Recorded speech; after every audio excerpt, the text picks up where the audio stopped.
আসসালামু আলাইকুম রহমতুল্লাহ। প্রাকৃতিক সৌন্দর্যে ভরা আমাদের এই বাংলাদেশ, সুজলা শস্য সফলা আমাদের এই বাংলাদেশ। এই বাংলাদেশের মধ্যেই আমাদের থানাটা হচ্ছে আটঘরিয়া থানা, আপনার জেলারই একটা ছোট্ট একটি থানা। এই থানাতে আমাদের অনেক সবজি, কৃষিকাজ এবং আশেপাশে দেখেন এরকম অনেক পাটের আবাদ আমাদের কিন্তু আটঘরিয়া থানা হয়। আজকে এমন একটা জায়গায় আসছে আপনাদেরকে দেখাবো, যে জায়গাতে আসলে মানুষের মন প্রাণ জুড়িয়ে যায়, যে জায়গাতে কিছু একটা এক্সট্রা অর্ডিনারি কোনো কি কাজ হচ্ছে এখানে, এটা আপনাদেরকে আমি পরবর্তীতে বলবো। এই পাশে দেখেন এই জায়গাতে অসংখ্য মানুষ প্রতিদিন কিন্তু বিকেল টাইমে বেড়াতে আসে। আমরা সেই বেড়ানোর সুবিধার্থে আজকে আসছি এই পুরা লোকেশনটা দেখানোর জন্য। আজকে কিন্তু আমার সাথে আছে আমার সেই ভাতিজা সোহাগ, ক্যামেরাম্যান, তাকে নিয়ে সাথে করে।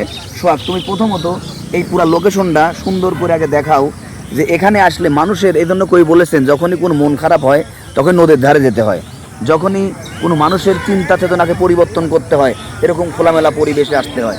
আমরা সেই আসছি খোলামেলা পরিবেশে, এবং অনেক মানুষ আছে এখানে কী জন্য আসে, কী কারণে আসে, সেই মানুষ থেকে সাক্ষাৎকার নিব। এবং এটা একটা নদী না বলতে চলে, একটা মন জুড়ানো একটা জায়গা, যেখানে অসংখ্য মানুষ প্রতিদিন বেড়ানোর উদ্দেশ্যে আসে। সেই জায়গার কিছু কার্যকলাপ আজ আপনাদের সামনে তুলে ধরবো। রিয়াকশন। আমরা এখন যে জায়গাতে দাঁড়িয়ে আছি, লোকেশনটা আপনাদের ভিডিও শেষে বলবো, আপনারা ধীরে ধীরে ভিডিওগুলো দেখতে থাকুন। আসসালামু আলাইকুম ভাই। ওয়ালাইকুম আসসালাম। আচ্ছা ভাই, এই জায়গায় যে পুরা বিকেলে অনেক মানুষ দেখি আসে, আমি আজ থেকে প্রায় 3 মাস আগে আসছিলাম, অনেক মানুষ বেড়াইতে আসে, এর কারণ কি এই জায়গা আসার? আসলে এই সুতার বিলটা অনেক আগের থেকে এটা একটা প্রপার জায়গা বা একটা মানে এই অঞ্চলের ভিতরে মানে অন্যতম একটা বিখ্যাত জায়গা হিসেবে পরিচিত অনেক আগের থেকেই। এছাড়া বিশেষ করে বিশেষ মৌসুম যেমন ঈদ বা এরকম বিশেষ ইয়ার ক্ষেত্রে অনেক দূর দূরান্ত থেকে বিভিন্ন জায়গা থেকে লোকজন এখানে আসে এই প্রাকৃতিক পরিবেশটাকে জাস্ট এনজয় করার জন্য, এবং অত্যন্ত মনোরম একটা পরিবেশ যা অনেকেই এটাকে নিজে এনজয় করার জন্য এখানে আসে। আপনি আসছেন কি জন্য?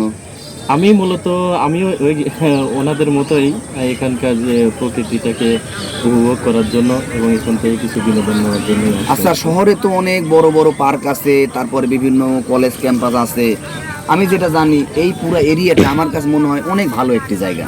হ্যাঁ, অবশ্যই শহরে অনেক মানে বড় বড় পার্ক বা বড় বড় ইয়েগুলো আছে যেখানে মানুষ বিনোদন নিতে পারে, বাট ওখানে কোলাহলপূর্ণ যে বিনোদনটা পাওয়া যায় এখানে মনে করেন যে একেবারে নিরিবিলি নিস্তব্ধ জায়গা, আপনি মনের মাধ্যমে মিশিয়ে প্রকৃতিকে উপভোগ করতে পারবেন। ঠিক আছে, ভাইকে ধন্যবাদ।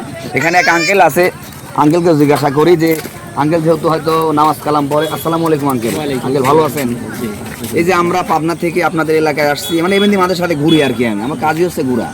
তো এই জায়গার এত সুন্দর পরিষেবা, পুরো লোকেশনটাকে দেখাও, অনেক মানুষ বেড়াইতে আসে, চটপটি খায়, মোটরসাইকেল ভিডিও করে, মজা করে, এটা আপনার মতামত কি? এই জায়গার এত ভালো কি জন্য? এই জায়গা ভালো কিছুর জন্য, এই জায়গাটা ফাঁকা জায়গা, আপনার আলো বাসার সুন্দর লাগে, মিষ্টি লাগে, এই জন্যে এই জায়গাটা লোকজন আসতে আসি, আড্ডা মারে, ঘুরে ফেরে। তাহলে তো এই এলাকার মানুষজন অনেক ভালো। তাইলে এই তো এদিকে মানুষও ভালো, ভালো না দেখলে তো এনে আসে গা বাজু আড্ডা হয়তো না। হ্যাঁ ঠিক আছে, কাকাকে ধন্যবাদ। সঙ্গে আমাদের ভিডিওটা কিন্তু